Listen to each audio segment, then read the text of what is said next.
was one of the most ambitious and hardworking students in his middle school.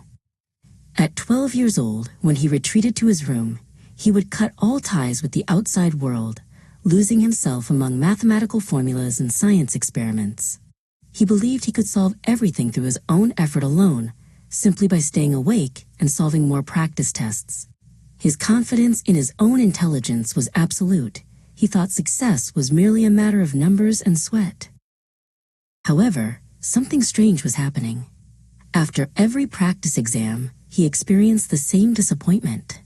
He could solve the hardest questions and handle complex problems, but he would lose small but vital points on the simplest additions or reading errors.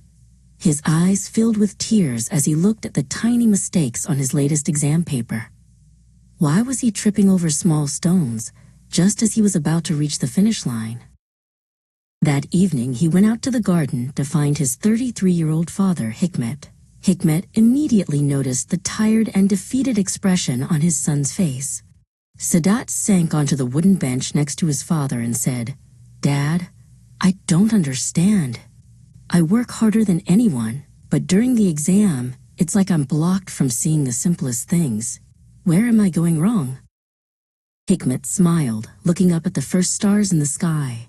"My son," he said, "effort is like knocking on a door. But the key to opening that door is not in your hand.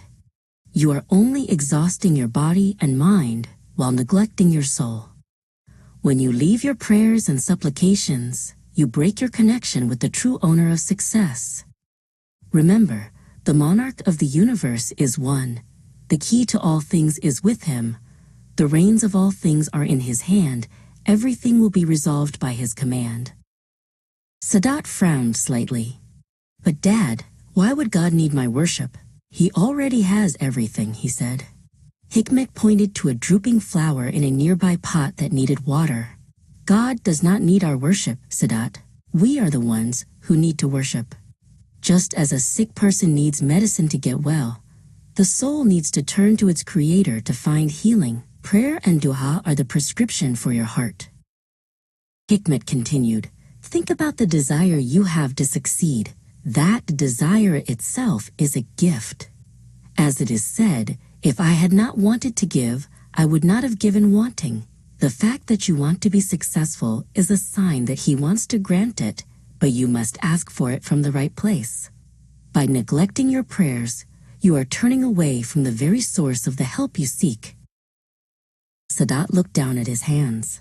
He realized he had been trying to carry the weight of the whole world on his own small shoulders. Hikmet leaned in closer and whispered a profound truth. "Ask yourself this, Sadat. What is lost by the one who finds God? What is gained by the one who loses him? If you have him on your side, you have everything, even if you fail a test. If you lose him, no grade in the world can fill that void." "Everything is connected, my son," Hikmet explained. "That is to say, belief necessitates affirmation of divine unity. Affirmation of divine unity necessitates submission to God. Submission to God necessitates reliance on God, and reliance on God necessarily leads to happiness in this world and the next. When you trust him, the stress that blinds you during your exams will fade away, replaced by a clear mind."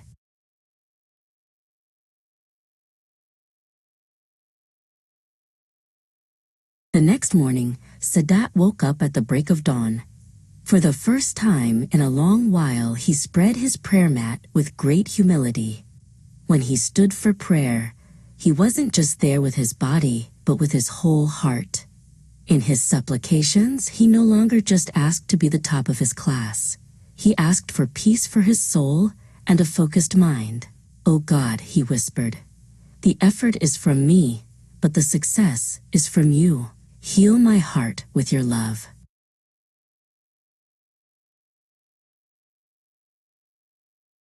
When the end of the year arrived, Sadat achieved the great success he had hoped for on his final exams. But this time, his success didn't make him arrogant. Instead, it became a reason for him to be even more grateful. He went to his father and gave him a big hug. "I learned, Dad," he said, "effort is the search for the key, but prayer is the hand that turns it. Now my heart is at peace and my mind is clear.